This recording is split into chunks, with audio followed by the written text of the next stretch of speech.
Kaya pakinggan ninyo ang sinabi ni PBBM. Diba ang sigaw ninyo, accountability at transparency? Pakinggan nyo ang reaksyon ng ating presidente. Ito accountability at transparency. Yung sigaw-sigaw ni Amy na manhid daw, walang pakialam, mas pinili daw bumiyahe sa Canada, pakinggan ninyo si PBBM. Sigaw kayo ng sigaw ng accountability at transparency. Ngayon, pag napanood nyo, first time itong sinagot ni PBBM, pag napanood ninyo ito, mga taga-INC, baka naman maintindihan na ninyo kung ano ang accountability at transparency. Pakinggan ninyo. I get messages all day, every day. Ikulong mo na yan. Alam naman natin kung sino sila. Ikulong mo na. Kunin mo lahat ng pera nila. Pagbenta mo na yung mga bahay nila, ibalik sa ano. What would then I be accused of if we did that? Secondly, if basta-basta lang tayo nagsasabi hindi maganda ebidensya, basta kasuhan mo na. Kung nanalo, kung ma-acquit. Dahil hindi maganda ang pagkahanda ng kaso. Technicality. Nagka-technicality. Can you imagine these people who have stolen billions from the government and from the people, nakawala dahil hindi maganda ang pagka-handle ng ebidensya. That would be much worse result. So, due process must be observed. Kita nyo? Rinig ninyo ang sabi ni PBBM? Yan ang ibig sabihin ng accountability at transparency. Hindi naman si PBBM si Duterte na kapag nakita niya, oy, miyembro ko to, oy, kalyado ko to, sumabit, patay. Bakit? Di ba sabi ni Digong, wala nang kaso-kaso pa, patayin na. Bakit? Kasi baka ikanta siya. Di ba yan ang sakit ni Digong? Kasuhan mo pa. Hindi na. Karjakin mo na. Salvage mo na. Bakit? Baka ikanta pa siya. Madadamay pa si Digong. Yeah. Ang kay PBBM, ito yun. Justice will be served or observed. Yeah. Kasuhan, himay-himayin ng ayos. Huwag madali. Kasi bakit? Bilyon ang ninakaw ng mga kurap. Pag nakatakas yan, pag naabswelto yan, nga. Di ba? Continue. We must make sure na alam naman talaga natin kung sino sila. Di ba? Kaya tiyakin natin na makukulong talaga sila. At ang kanilang mga ninakaw ay ibalik sa gobyerno, ibalik sa tao. Jen Surungan, yung nagmamadali. Yung hindi maaari yan. Hindi delikado tayo. Kaya natin sabihin ko sa pulis, dakipin nyo na yan. Basta ikulong nyo. Bahala na. Diba? Anong mangyayari doon? Sira yung kaso natin. And you cannot charge them again. There is the principle of double jeopardy in the law. So, take note mga kababayan. Ganito po yan. Simula nung ikinasuhan si Bong Revilla, walang piyansa yon. Hindi po makakalaya pa si Bong Revilla. Pangalawang kinasuhan si Jinggoy, walang piyansa yon. Ilang kaso na inapilan niya, puro denied. So, mabigat talaga ang kaso nila. Nakasuhan si Bong Revilla, hindi na makakalaya. Nakasuhan si Jinggoy, hindi na makakalaya. Sino pa ang susunod na makasuhan? Kaya tama si PBBM, kailangan mabigat ang ebidensya, huwag madaliin. Kasi pag once na makasuhan na yan, hindi na makakalaya yan. Ito, bigyan ko kayo ng example. Alam nyo ba, ang tanging makakapagpapalaya lang kay Bong Revilla at kay Jinggoy at sa mga susunod pang makulong, si Sara kung maging presidente. Una, pag na-presidente si Sara, aliado nila yan eh. Bibigyan ng pardon ni Sara yan, laya yan. Pardon. Or, tawag dito, bukod sa pardon, ang tawag dyan ay, may tawag dyan mga kababayan, amnesty. Amnesty at pardon lang ang katapat dyan, makalaya si Jinggoy, si Bong Revilla at susunod pang mga makukulong. Ang tanong, kung manalo si Sara. Kaya yan ang pinakamahirap. Kaya kailangan magdasal sila everyday ng Ama namin, Mangimaya ka Maria, na puno ka ng grasya. Araw-araw yan. Yeah. Na manalo si Sara, lumusot sa impeachment at maging presidente sa 2028. Bakit? Kasi lahat ng kinasuhan at pinakulong ni PBBM ngayon, hindi makakalaya yan. Maniwala kay sa akin mga kababayan. Kung naalala ninyo, pinakulong na ni Pinoy yan noon. Anong ginawa? Pinalaya ni Digong. So ngayon, pakulong naman ni PBBM ngayon. Anong gagawin pag si Sara maging presidente? Palayain niya yan lahat. Alam niyo ba kung sino-sino palayain niya? Si Kibuloy, si Tebes, si Bato, absuelto yan kung hindi mahuli ng ICC. Si Bongo, mawala kaso niyan. Sino pa? Si Bantag, mawala ang kaso niyan. Yun yung kakahuli lang, si Dumlao, mawawala kaso. Si Atong Ang, mawawala kaso yan. Maniwala kayo sa akin mga kababayan. Kung si Sara ang maging presidente. Diba? Ngayon, paano nila palalayain kung si Sara ma-convict? Diba? It's what is more important that we just file cases. Basta sige lang. Remember, nobody has gone to court yet. There's no conviction yet. Diba? And the court, marami pang, what is the process? Pagka binigyan yung may complainant sa ombudsman, sa DOJ, hindi, may preliminary investigation pa. Magbubuo ng investigasyon. Kailangan matibay-tibay yung ebidensya. Kasi kung hindi matibay yung ebidensya, makakawala. Kaya tiyakin natin na matibay yung ebidensya. Hindi madaling gawin yun. Dahil yung iba, hindi, yung mga witness, yung ating mga resource person, hindi nagsasabi ng totoo, may mga tinatago, etc. etc. Kailangan ma-extract yun sa kanila, yung informasyon na yun. Para gawing ebidensya, para madala sa kung saan man, sa sandigan, sa ombudsman, eto na yung kaso. At malalaman natin na tiyak na makita natin na yung talagang alam natin na gumawa ng katiwalian, nagnakaw talaga sa gobyerno, ay magbabayad. And magbabayad, they will pay for it with their liberty, and they will pay for it with treasure that they have taken away from government. Tama. I think it's more important that we get one chance at this. Isa lang ang chance natin. We cannot waste that opportunity to bring justice to those people, to bring those people to justice, and to bring justice to the Filipino people. So, do you want to get it done quickly, or do you want to get it done right? Diba? That's the choice that we have. So, I understand the frustration because we do have a very good idea about who. Diba? Si BBM, naintindihan niya yung frustration ng taong bayan. Kung bakit wala pang nakulong, bakit ang tagal na makasuhan, huwag magmadali. Si PBBM na nagsabi, kapag minadali mo yan, kulang ang ebidensya, mali-mali ang sinabi ng witness, makakatakas yan. Bakit? Kasi ang kinasuhan yung bilyon ang ninakaw yan. Yung kinaso nila, yung ninakaw nilang bilyon, gagastusin nila yun para maabsuelto lang sila. Makikipaglaban yan. Bakit? Bilyon ang ninakaw nila. Kaya nilang ubusin yung bilyon na ninakaw nila para maabsuelto lang sila. Kasi pag naabsuelto sila, magnakaw ulit, mababawi nila yan. Diba? Ngayon, kapag nakasuhan yan, sino pa ang gagastos niyan kung wala namang piyansa? Paano yung bilyon na nanakaw nila? Wala ng piyansa.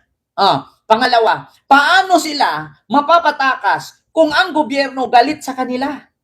Pangatlo, makakatakas lang sila kung ang papalit na administrasyon kay Marcos ay kaalyado nila. Isa lang ang rason dyan, amnesty o pardon. Maraming salamat po, Court Duo. Maraming salamat sa yung super chat. Thank you so much. Diba? Ganun yun mga kababayan. Dapat pakinggan nyo ang sinabi ng presidente. Huwag magmadali. Ginawa na ni Pino yan. Ang tibay ng kaso. Utang ina, nanalo si Digong. Binigyan ng amnesty, binigyan ng pardon, nakalaya lahat. Diba?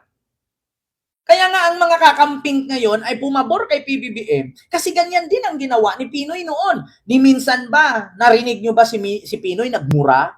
Ni minsan ba, narinig nyo ba si Pinoy na pinatulan ang mga nambatiko sa kanya? Hindi. Nagsasalita lang siya sa speech, pinapatamaan niya lang, katulad sa mga ginawa ni PBBM. Hindi naman ang ating presidente disente, hindi nagpapakalbo yan. Pangalawa, hindi nagpapatato sa katawan ang totoong disente na tao at alam mo sa sarili mo na politician ka at para respetuhin ka, huwag mong dumihan. Hindi ko naman sinabi na lahat ng may tattoo hindi disente. Kasi ang tattoo is art. Pero pag nasubrahan na hindi na po art yan. Meron akong kilalang vlogger nagpatato tapos ang itim ng balat nagbuka tuling libag. Ang tattoo art. Kahit may pinag-aralan ka, may degree ka, pwede kang magpatato, pero ilagay mo naman sa lugar. Ang itim-itim mo, nagpatato ka, nagmukha tuling libag. Para pa naman siyang, ang katawan niya, parang gasol na pinaupo, na puro brand. Ambis na ang gasol ay shilin lang. Naging, Regasco, naging LPG, na puro tato tas ang itim pa ng balat, nagmukhang libag. Di ba, Dada? Continue. These people are. But you have to take them to court. You have to present evidence. They have to be convicted.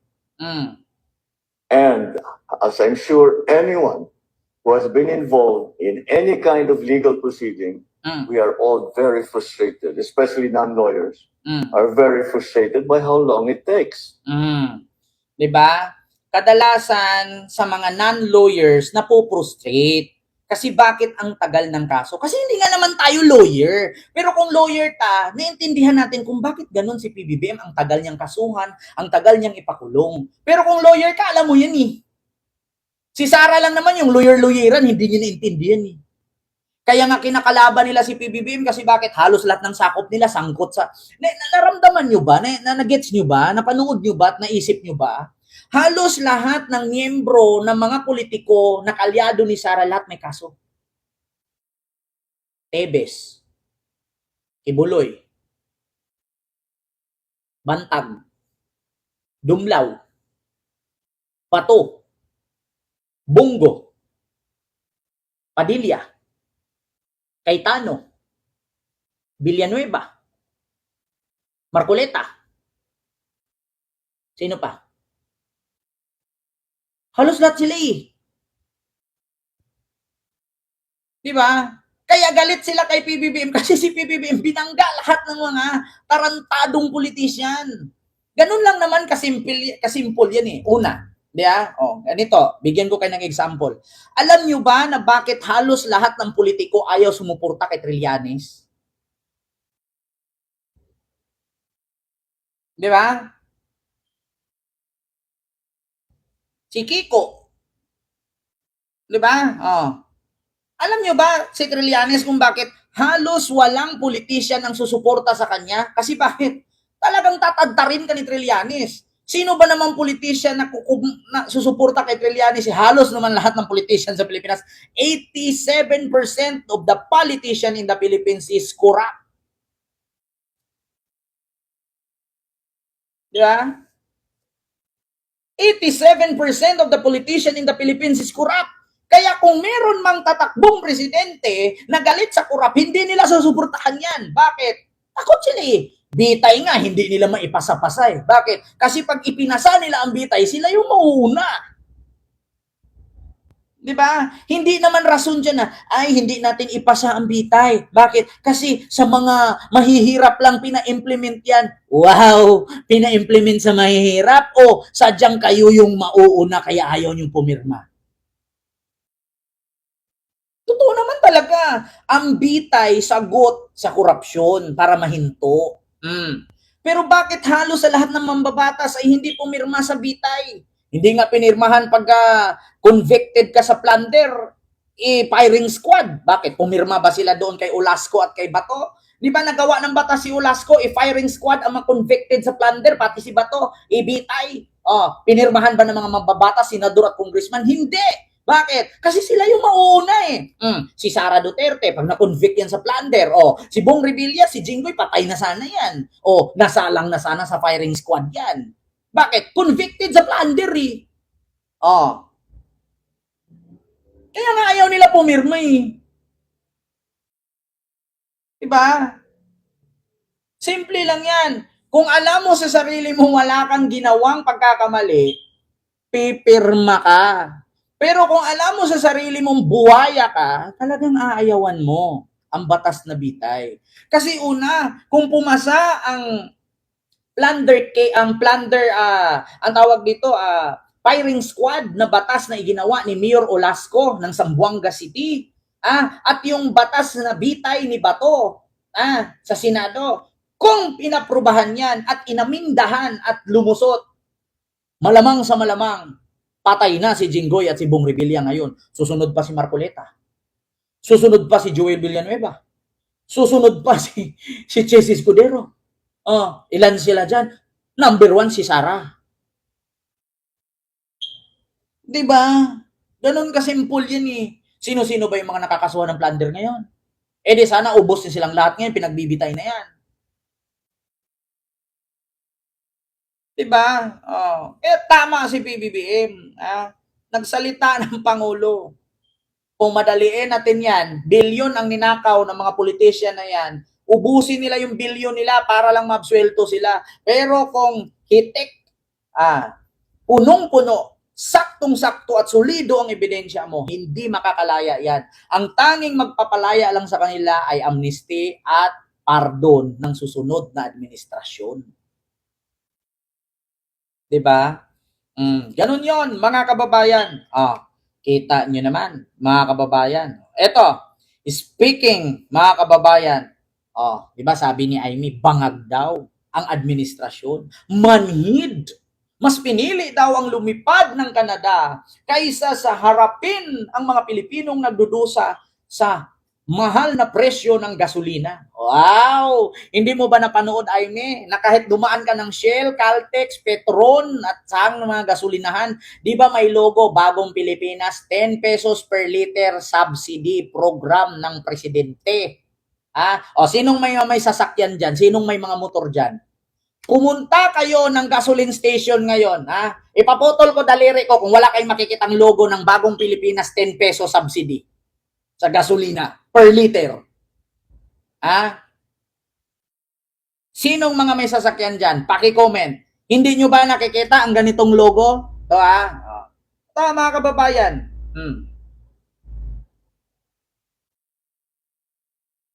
Ito